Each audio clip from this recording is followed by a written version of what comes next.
Good day. Welcome to the Corey Morgan Show. As you can see, the cowboy cosplay week is all over with. No more cowboy hat and Western shirts. I'm back to my wrinkled shirts with the bad collars and the same old jacket. I'll never be a fashion maven, and nobody's ever accused me of being one. Good to see you jumping in there already in the comments. Jordan, BC Prairie Girl. Use those comments. You know, it's a live show. I like to see the interaction, chat with each other, send questions my way, my guest's way. Just keep it civil. And we can have a fun time and cover a few issues. There's a lot to cover. Oh, God, what a lunacy, crazy world we got going on. Good to see you there, Todd. And so a guest I got coming on in a little while, Krystle Wittevrongle from the Montreal Economic Institute. She's going to talk about a column she did on the emissions caps and basically how investment is getting driven out of Canada, Alberta, of course, in particular, as usual. And we'll be checking in with Dave and doing a few other things soon as well. But I'll start on what I'm going to be ranting and raving about as per the title. So let's talk about this. So back in May, it was looking likely that Donald Trump was well poised to win the presidential election that's coming up this fall. Now, after the debate came out in June and exposed President Biden as a dotard with an advanced cognitive decline problem, Trump's electoral victory was pretty much all but assured. I see now they're actually rushing to lock Biden in as their candidate. It's such an exercise in political suicide to watch with the Democrats. It's really something else. Not that I don't know who's going to beat the Trump machine these days anyways. And now with that failed assassination attempt on Trump last weekend, Trump's victory is virtually inevitable, assuming some lunatic doesn't manage to kill him before this fall. The strength and leadership win elections more than policies do. So while Biden can barely navigate a set of stairs or string together a coherent thought, Trump appears more vigorous and focused than ever. It's hard to believe they're only 3 years apart in age.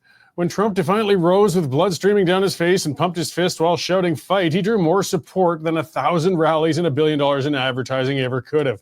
I probably would have been cowered in the fetal position and waiting for the Secret Service to drag me off the stage in such a situation. Again, I'm not a huge Trump fan, but man, that was a show of strength and defiance. You know, it's undeniable. And with it looking so likely that Trump's going to be the next president of the United States, the Trudeau Liberals have to stop their campaign of villainizing the man. I mean, Trudeau's been trying to present himself as the person who can prevent Canada or protect Canada from the evil machinations of a Trump administration. And the Liberals just can't stop themselves from pejoratively accusing Canadian Conservatives of being Trump-like. Using Trump as a foil to campaign against, others within Canada is irresponsible, and it's going to cost Canadians dearly if and when Trump becomes the next president. I mean, Trump already had little use for Justin Trudeau, as most of us don't. And if the Trudeau government continues to antagonize Trump, we can rest assured Trump's going to retaliate. Canadians, when he takes power, they're going to get it. He has a long memory, thin skin, and he holds grudges. And Canada has a resource-based, export-focused economy.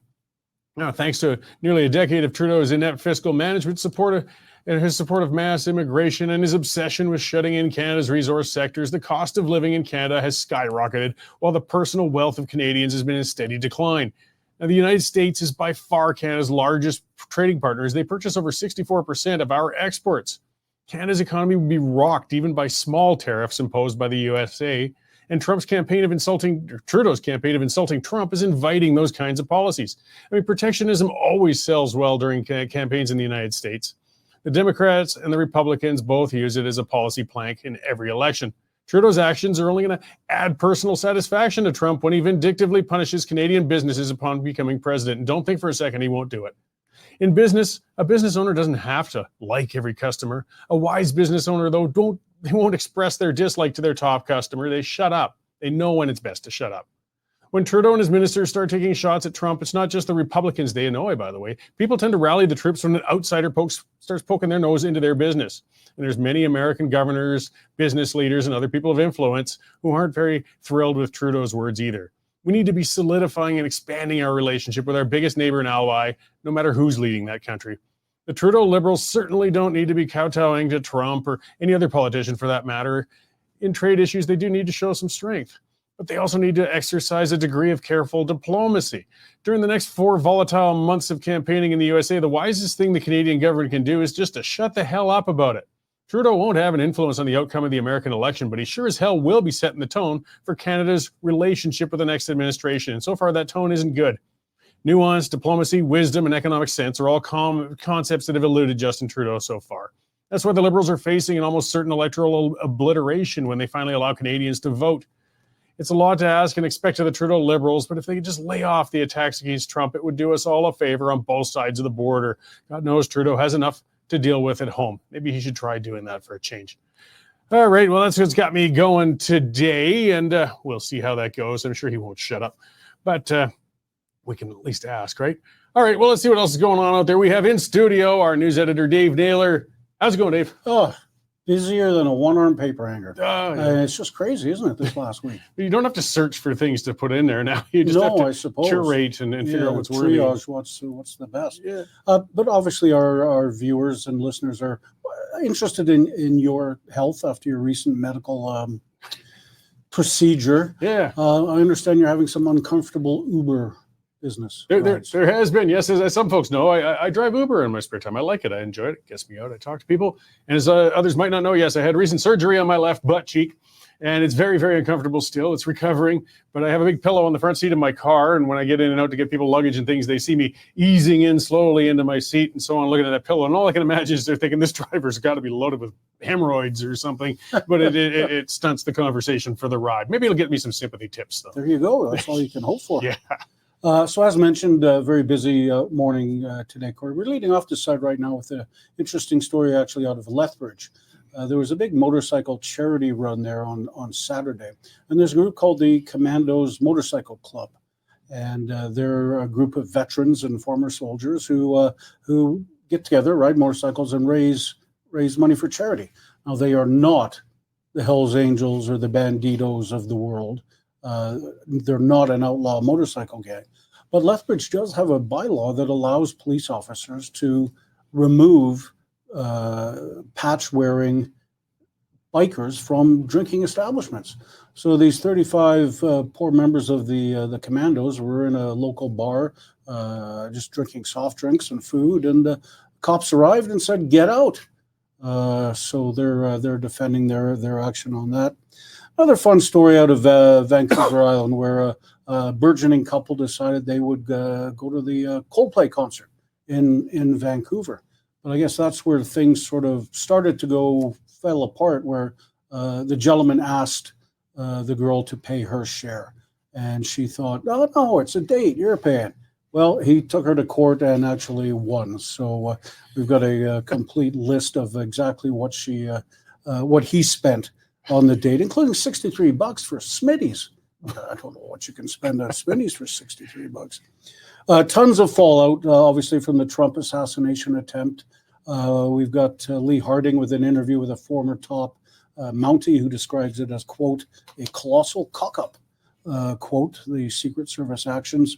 And we got our Mike Thomas putting together all the Secret Service sort of excuses, including the lamest one ever was that they didn't put a sniper up there because the roof was too slanted. And it's not. It's not. So we got all that stuff to come. Our Linda Slobodian's got a great column. On Boxing Day, there was a machete attack at the Calgary Zoo with an Indigenous guy stoned on fentanyl, going around trying to slash people and kill people at the zoo.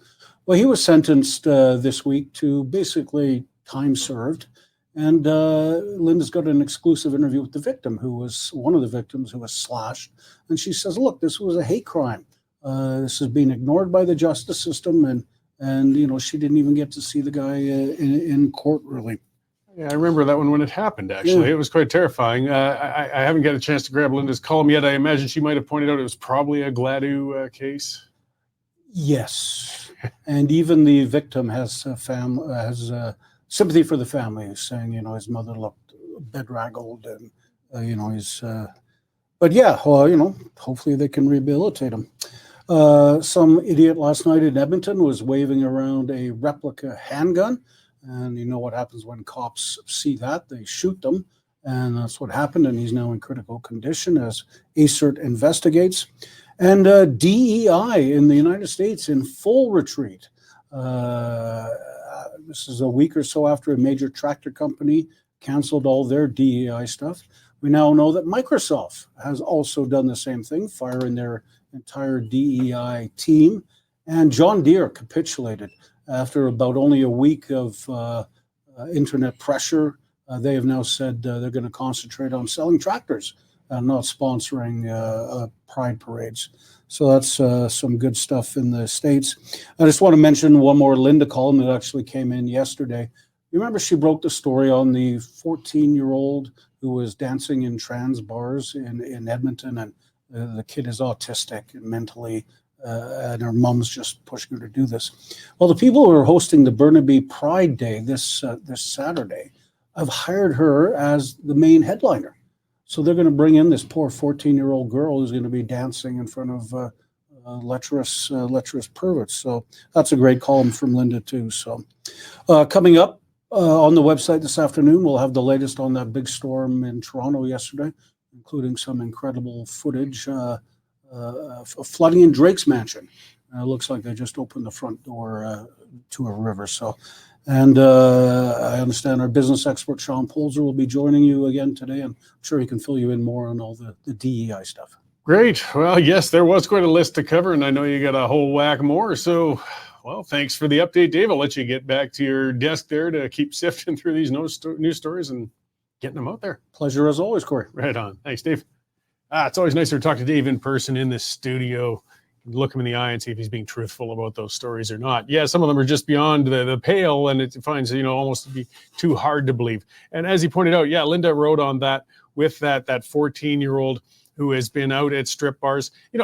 This whole issue just gets so insane. The activists, the lunatics.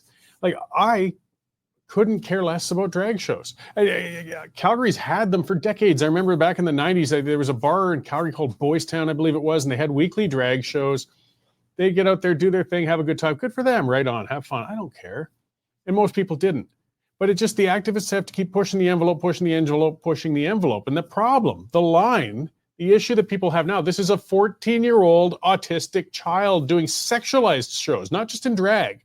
This has been covered. If you want to research it, the videos that were posted with Linda's stories and so on, she's performing strip teases at 14. Ironically, if a straight 14-year-old girl was put on a stage in a strip club, the police would be in there arresting the sick buggers who are sitting around watching her and whoever put her on the stage in the first place. But they're terrified when it comes to drag. Suddenly, somehow, this becomes above the law. No, it's not. And it's really, really deranged. I don't know what kind of person wants to sit and watch a 14-year-old doing a sexualized dance and striptease like that, but we're putting up with that. And unfortunately, these sorts of things end up inflaming the intolerant. And then you get backlash against the other drag shows where people were just having fun, where they were grown adults doing their thing in a private venue where they should have every right to do so. We got to draw a line in the sand with the activists. It's the activists who push the line so far that nobody can handle it anymore.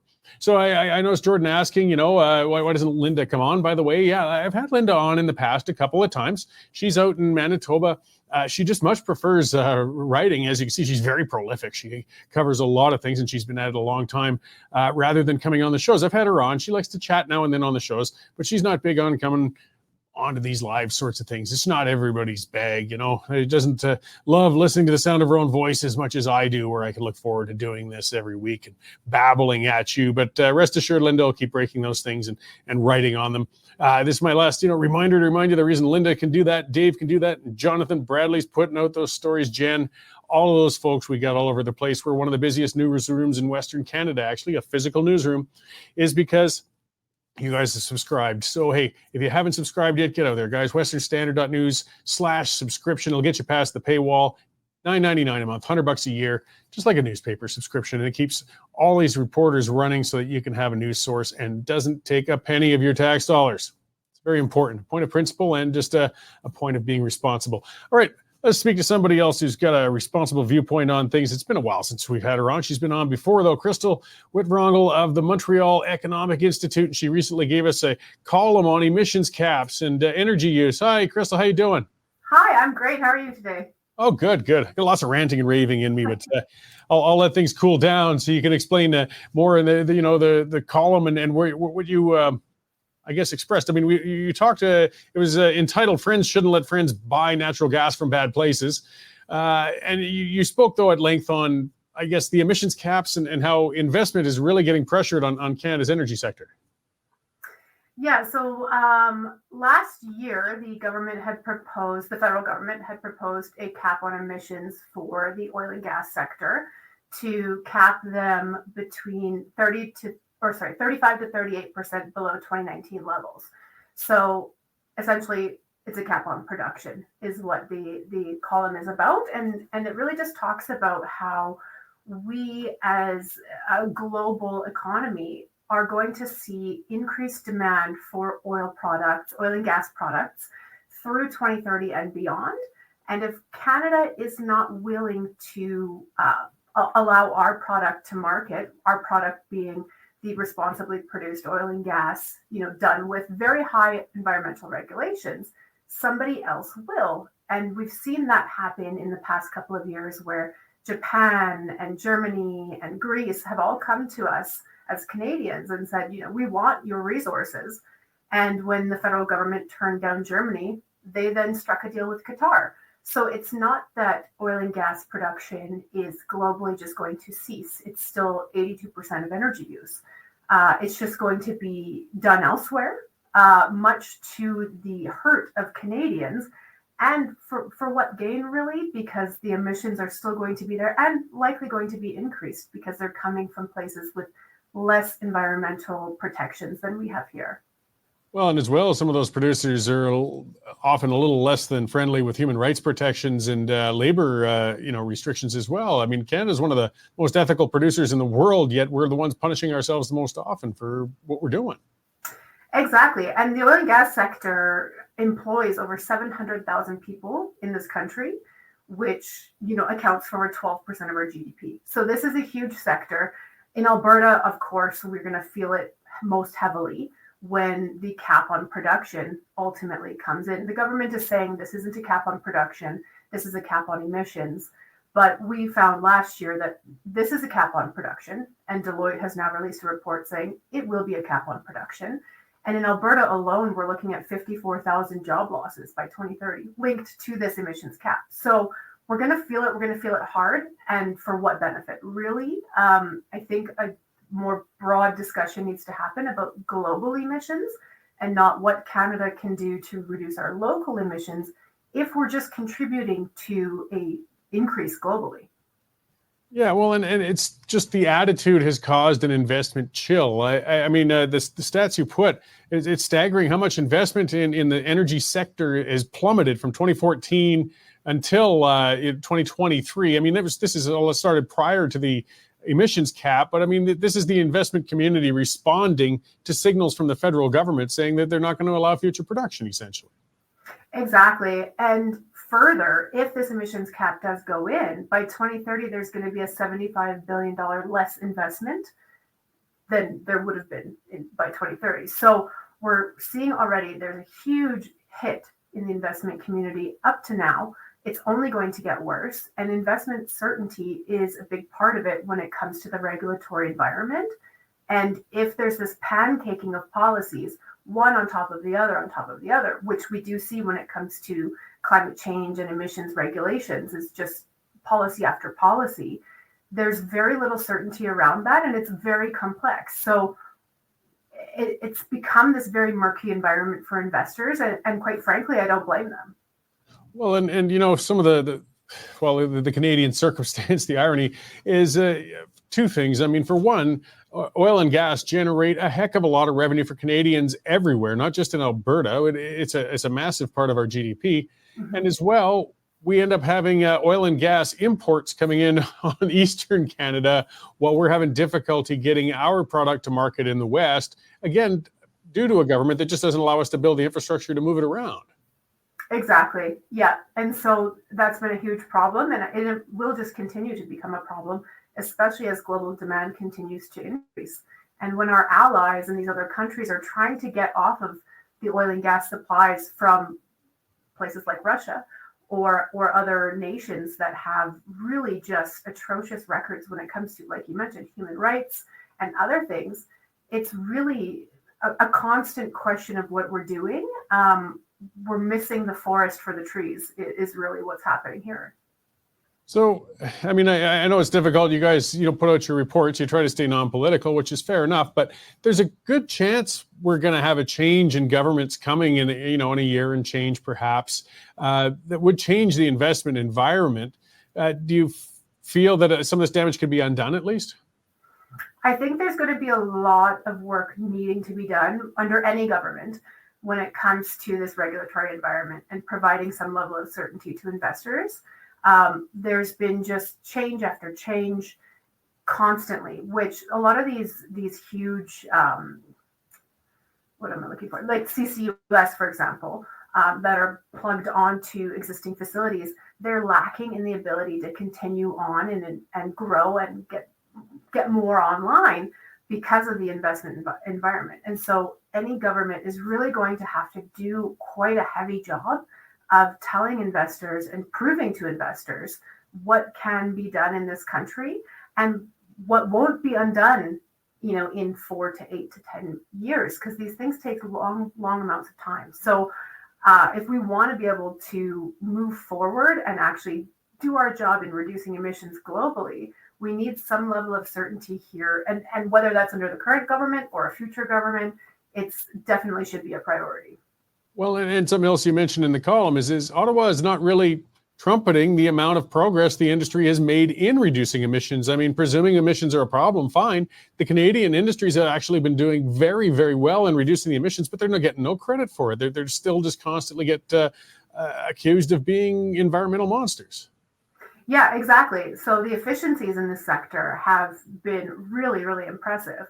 We've reduced the emission intensity per barrel of oil, so how many emissions are being released per barrel of oil, quite substantially, and overall as well. So there is a lot of work that has been done, and this has been done because these companies and these investors believe in this, and they believe that we do have a part to play in reducing emissions.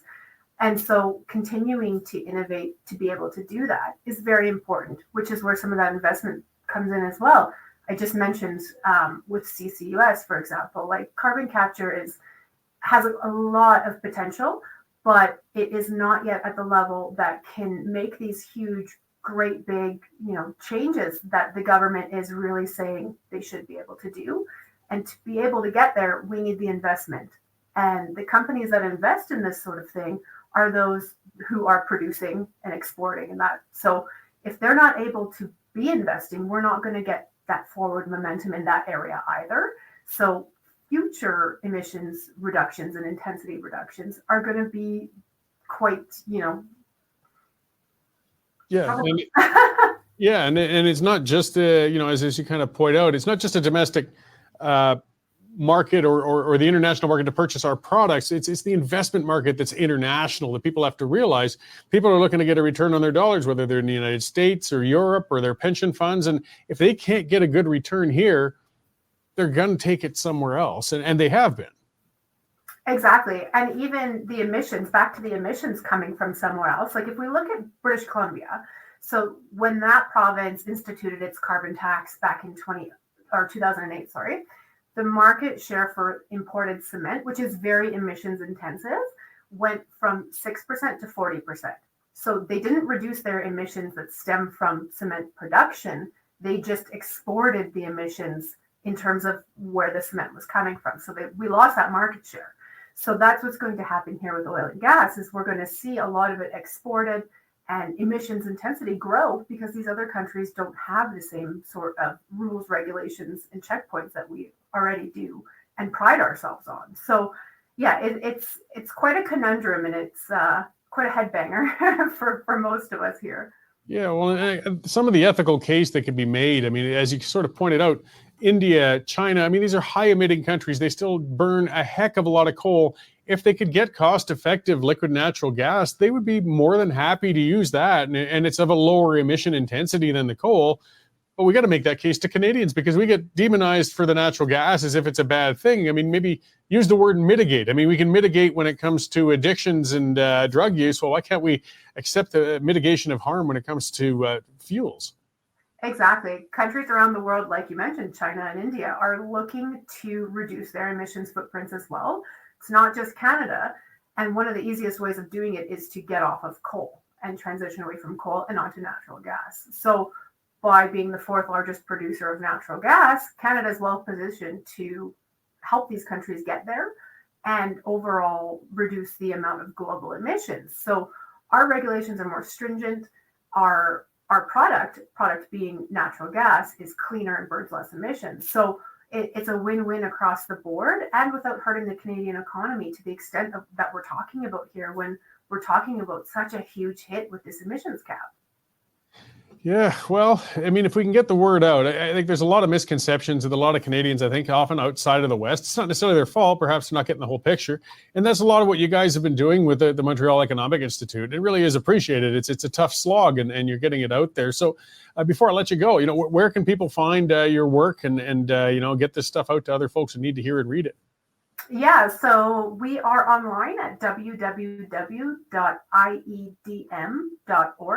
And all of our studies, commentaries, you name it, you can find it there. And a wide range of issues, energy and environment being one of them, definitely. Yeah, and despite the name, it's not just Montreal centered. You're covering national issues. Exactly, and I'm here in Calgary, so we are very much a pan-Canadian think tank at this point. Excellent. As we saw with the Western Standard, you get some columns and op-eds out there as well. So I really appreciate you guys, fighting the good fight for us out there, and for your coming on today to talk to us about it. Yeah, thank you so much for having me. It's always so much fun chatting with you. Great. Thanks, Krystle. Hope we get to talk again soon. You bet. Thanks. So yeah, guys, look that up. There's a lot of great resources and a lot of articles and things from Krystle and others at the Montreal Economic Institute. Look it up. It's well worth it. So, some of the questions that came in, and it's interesting, from Jordan actually talking about with the natural gas, with the export of it, what would it do for our domestic prices? Not much on domestic prices, because it's basically, when it comes to domestic prices, it's on the world gas prices. So if anything, it might reduce it a little bit, because when you're adding more to the markets, you might reduce the world price a little bit, and that'll take your gas bill down a bit. The problem we have in Canada with a lot of our natural gas, our energy, our bills, when you look at your bill, the gas itself is just a small part of it. It's all the add-ons and extra costs and taxes and garbage that makes it so bloody expensive. And as you were saying, wouldn't it increase our prices if rich Asian buyers are upping the bids? No, it wouldn't, because they're already bidding on all the energy they can. So as long as we're adding more product to that market, it should stabilize or even possibly reduce world prices. But like I said, a lot of our issue domestically isn't the world price that really costs us. It's all the rest of the garbage and add-ons and stuff from the government that makes everything so costly and unaffordable, which is so ridiculous when we live in an energy capital like Canada. I was talking to somebody the other day. I spent 4 winters working in the Arctic on oil and gas programs up there in exploration. Look it up, in the Northwest Territories and a bit into the Yukon, even up by Eagle Plains and areas, there are thousands of capped wells. They've been doing it since the 60s up there. They've pretty much stopped it all now because the Mackenzie pipeline got stunted and held up by the Berger Commission in the 70s, and they've sat on it, and eventually the price of the pipeline got so high. The government approved it a few years ago. Say, okay, we're finally going to let you guys do it. And it had gone up, I think, from like $2 billion to $14 billion, and the partners in it said, it's not worth it, and they left it there. We have another Alberta worth of oil and gas sitting up there. It's just sitting up there, guys. They aren't taking it out of the ground, but we know it's there. We've done the seismic. We've done the exploratory drilling. The work is done. It's there. But we're living under this absurd myth that we can replace oil and gas as fuel sources. The lunatics like Trudeau and Guilbeault really think that we can just somehow snap our fingers, shut off oil and gas, and we will just magically switch to other sources of energy. All it will do is cause a catastrophe economically and humanly. I mean, we can't live without energy in Canada. We will freeze to death. But these guys aren't bound by logic. They aren't bound by common sense like that. So they are perfectly fine leaving all of that abundant energy up there untapped, because they just think we're all going to go solar soon anyways, or have little windmills or other little magical areas. Unicorn piss and the laughter of children is somehow going to turn the lights on in your house. It doesn't work that way.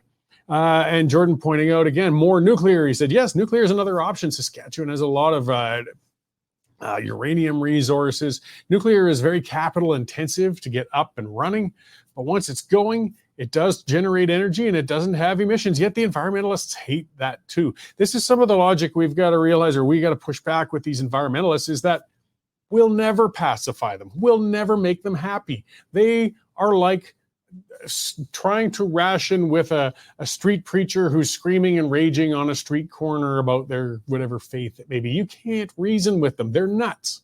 They're nuts. Anybody who thinks we can just shut down oil and gas, they're crazy. They are immune to logic and reality. Listen to David Suzuki sometime. Listen to Justin Trudeau. Well, I don't suggest that. I mean, you'll want to stab yourself in the ear with a pencil if you listen to Justin too long, but you know what I mean. But that's what's good coming out of the Economic Institute. We'll try to get to the rational people, talk about it. Emissions have been reduced with conventional energy. We have excellent controls in place, and we're getting better and better with it. Brenda Kutcherin? But yeah, either way, Brenda, yeah, I see a lot on X there. Says, it takes so much energy to produce batteries, solar, and wind. Yeah, and it's absolutely right. Like they act as if these renewables have no footprint. They act as if it doesn't take any resources from somewhere else to build these other energy sources, which, by the way, are intermittent.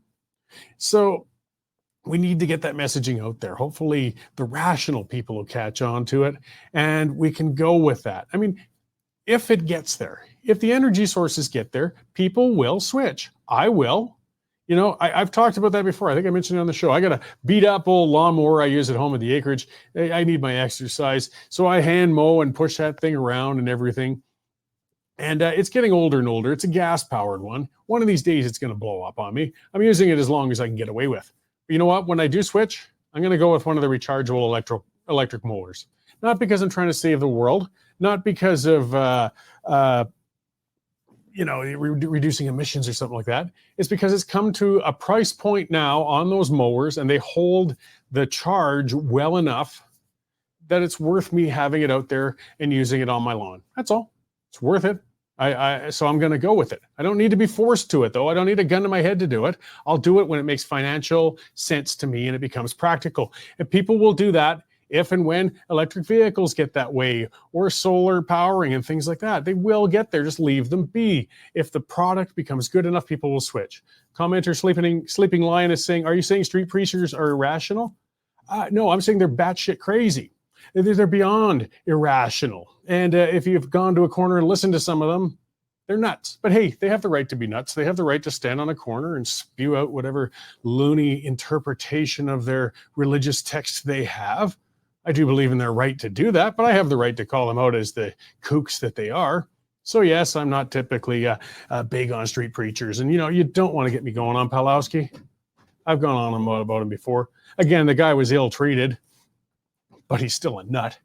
And I will say it when that is the case. Yeah, Brenda's saying switch to a battery mower. The battery didn't last 2 years. Okay, well, that's unfortunate. The newer ones, from what I've gathered, tend to go better. I mean, I think of it like 10, 15 years ago. How would you even have considered a battery-powered skill saw or a battery-powered even the drills and that? I mean, you'd see them as a convenience around the house, but you wouldn't see contractors using them. They were still plugging in, but they've gotten good enough that, again, the cost and the practicality and the rest, they've switched. Either way, just let the market decide it. Quit trying to do it through regulation. We'll get there. Now, speaking of markets deciding things, this is a great story to get into as well as we get into business things. I've been watching. So Elon Musk, boy, he's if you talk about that term that was kind of trendy for a little while, disruptor was one of them, right?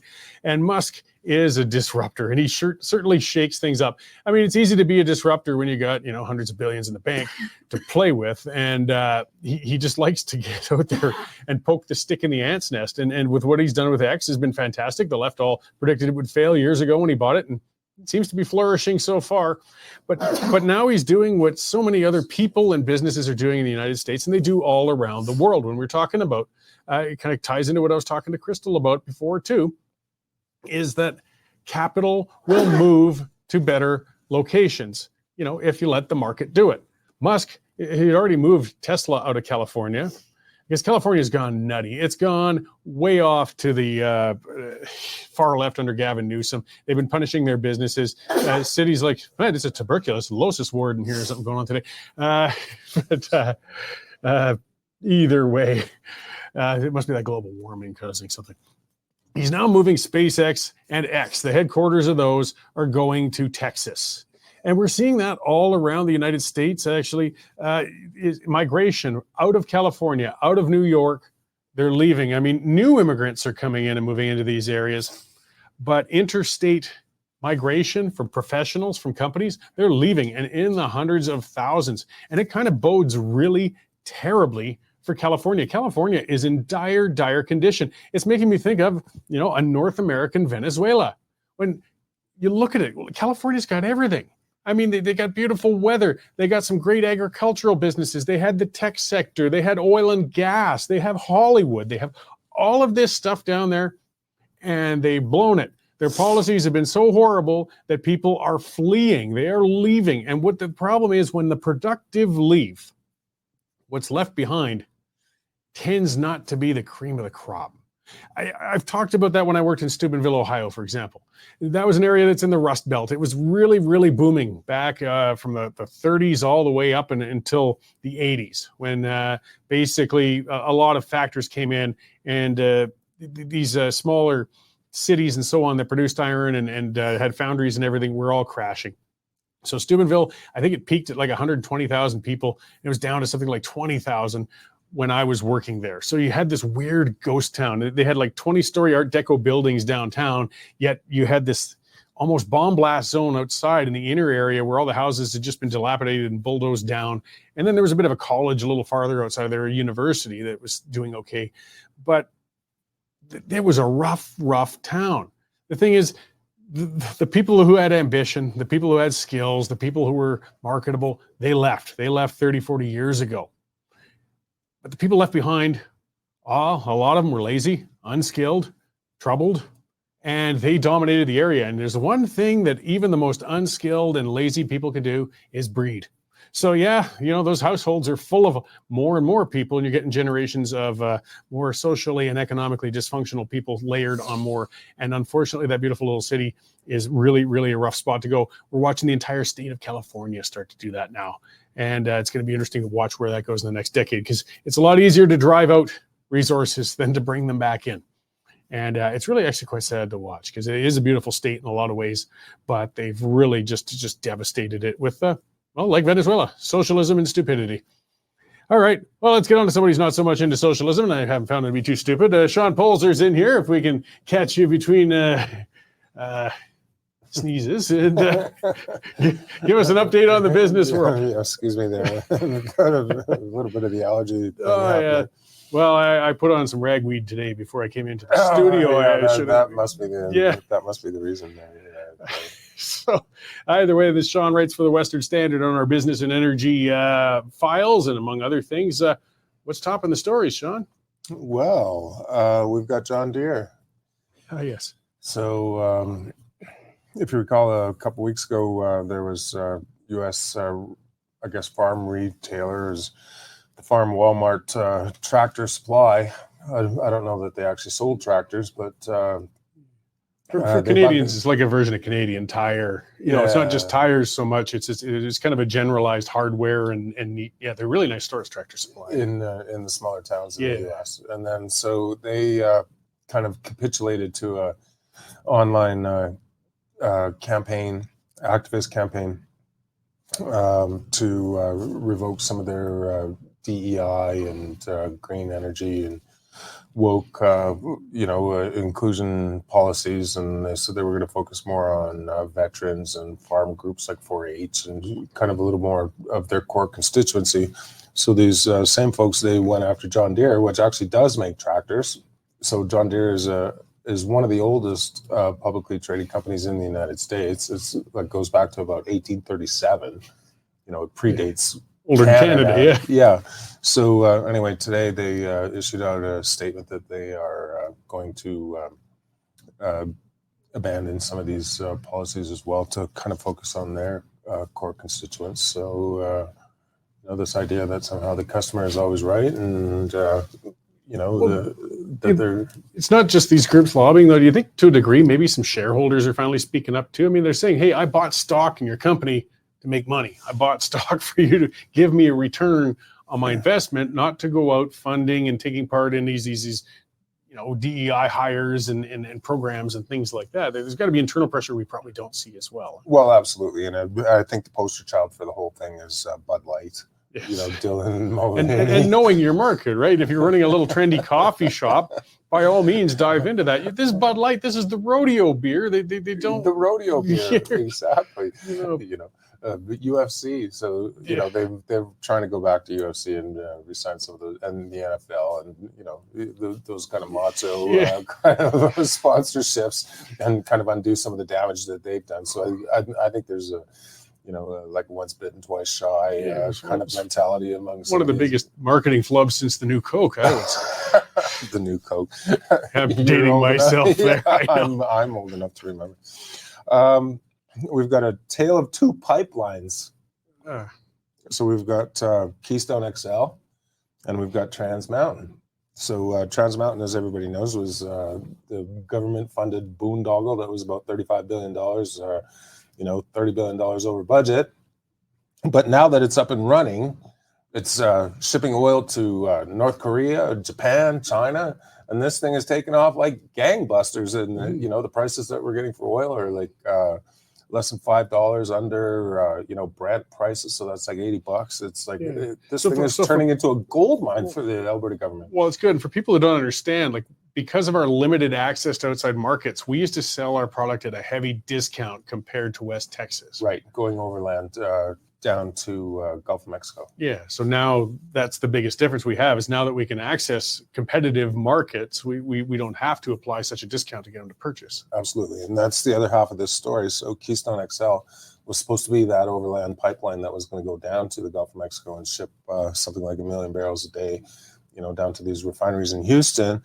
And Canada-U.S. Trade Tribunal basically put the kibosh on a $15 billion damages claim, after Joe Biden canceled it on his first day of office. So if you recall, Barack Obama rejected it, and then Donald Trump came in and encouraged them to reapply. They couldn't get it done in the 4 years before. You can argue whether or not he lost the election or not. I'm not going into that, but either way, they got most of it done, though, right? Like there's just a little piece just crossing that border that had to finish it off, and like about 150 yards. We just kind of maybe just launch it over, just spray it over there. They'll have to clean it up. By rail. Go by rail. That worked out well in Quebec. Ship it over by rail and then come back, and there's a big loop of rail cars. But anyway, so TransCanada, which actually was forced to change its name to TC Energy, because don't say the P word. Don't say Canada. Down in the States. Well, Canada or pipeline. Yeah. So there was this idea that somehow their name was politically prejudicial, so they changed it to TC Energy to try to get it approved. But no, Trade Tribunal has tossed it. The sad part is that the Alberta government has got about something like $2 billion sunk into it. This was Jason Kenney took an equity stake in the pipeline back in 2020 to try to get it jump started. We've got a separate kind of claim in front of the tribunal, but if they're going to turn down $15 billion from TransCanada, quote unquote, TC Energy, then chances of Alberta getting its money back are probably slim to none. Got a column that mentions that coming out in the next couple of days, because Premier Smith is considering getting into business with the Heritage Fund, but that's a separate issue. Well, Premier Smith has said on multiple occasions that she kind of wants to see Keystone XL come back on the books, but I don't think so. I think this is the final nail in the coffin. I think it's done. It's dead. Deader than a doornail. Who would want to bring it back after all this? I mean, all you could hope for is that if Trump got elected this fall, that he would give the thumbs up yet again. You connect that final piece, but you're going to get investors to entrust billions to get that running again. And if I'm the company, and do I want to go through this? How many times are you going to deal with that? It's almost like Groundhog Day, right? Let's see. So CNRL was fined about $250,000 for dead birds on its tailings ponds. right? So we don't know how many actual dead birds there were, but chances are, it's, 100 or a couple hundred. And the irony is that conservative estimates on the windmills, which nobody can track, are suggesting like maybe 40,000 a year. Well, and I mean, it's usually ducks on the tailing ponds as well, which I don't want to see slaughtered, but I mean, go to any Chinatown and see how many are hanging in the average window. And I mean, a good restaurant's going to go through 100 ducks a day anyways. Well, I don't want them covered in oil. No, a deep fryer, that's about it. Yeah, deep fry. Exactly. But again, the fines don't reflect the amount of damage. That's all. I mean, you want to mitigate, but come on, guys, it's 100 ducks. And then, in fact, the Canadian, I think it's the Canadian government that does the endangered species. Anyway, so there's 3 species of woodland bats in Alberta that were put on the endangered list, specifically because of the windmills, because they're killing like bats, unknown numbers. have a really hard time. So like the numbers of these things have been going down, and like I said, nobody knows exactly, but it's about 10 per windmill. And there's, about 2,000 or 3,000 windmills in Alberta now. So you do the math. That's like, Yeah. Well, it's back to what I was talking about earlier. I mean, we talk about renewable energy, but people forget to mention there is an impact. I mean, there is absolutely an impact to for it. sure, beyond the visible sightlines. And then finally, last week during the Stampede, I was covering the Canadian Blockchain Consortium trade mission to Alberta. So this was kind of a gathering of about 70 of the biggest and brightest minds in it's blockchain. So blockchain, we tend to think of it as cryptocurrency like Bitcoin, but it actually kind of goes beyond that because we're talking about authentication protocols. And they've had some meetings with the government, Premier Smith, and at least 7 different ministries on how maybe this blockchain technology could be implemented into Alberta. And we're talking about things like land titles, getting rid of notaries, a lot of the expensive lawyers when you're signing these documents. Like you get into a car crash, you tap phones, AI generates a police report, insurance claims are all automatically set on the file. And insurance is a big issue that's coming up here in Alberta. How do we keep the cost down? So because blockchain, even more than say cryptocurrency, is about authentication, right? So it's about secure systems. Secure as everything. And the Alberta government apparently this fall is going to be introducing some privacy legislation to try and get on top of it before it kind of takes over, because this technology is coming. So what the cabinet ministers are saying is they won't be able to seize your bank accounts. They won't be able to seize your assets. We saw during the trucker convoy, all these different kinds of things. And things are changing so fast. You just got to try and stay on top of it. It's a brave new world. They're not going to be able to steal money right out of your pocket. No. This is a problem with cash. I know that a lot of what the Western Standard readers like to use cash, and feel a little more secure. But actually, cash is not a very secure method of exchange. It can get stolen too. I mean, keep it in your pillow, but somebody breaks in your house, they or get your identity theft. They were talking about cases where people were selling people's homes, completely out from under them without them even knowing it, right? So this blockchain technology is going to prevent all that. Cool. Yeah, and it's really, really interesting. All right. Well, thank you for the extended update. Lots going on in the business world as well. And I'll get you some clarity before you come in next week, and we'll All right. Thanks, Sean, and we'll see you outside in the newsroom shortly. Excellent. All right, that is our business and energy man, Sean Polzer, with the update. So that's all the time we got today, guys. Thanks for tuning in. We covered a lot of ground. There's just so much to cover right now. Holy cow, so much news. It's nuts. Keeps us rolling, though. So thank you all for tuning in this week. Hey, share these links with other people. Get it out there. Spread the word. Beat the government-funded media. They're all going broke anyways. Check out Chorus Talk if you want to see a horror story. Either way, thanks for tuning in today, guys. We'll see you all again next week at this time.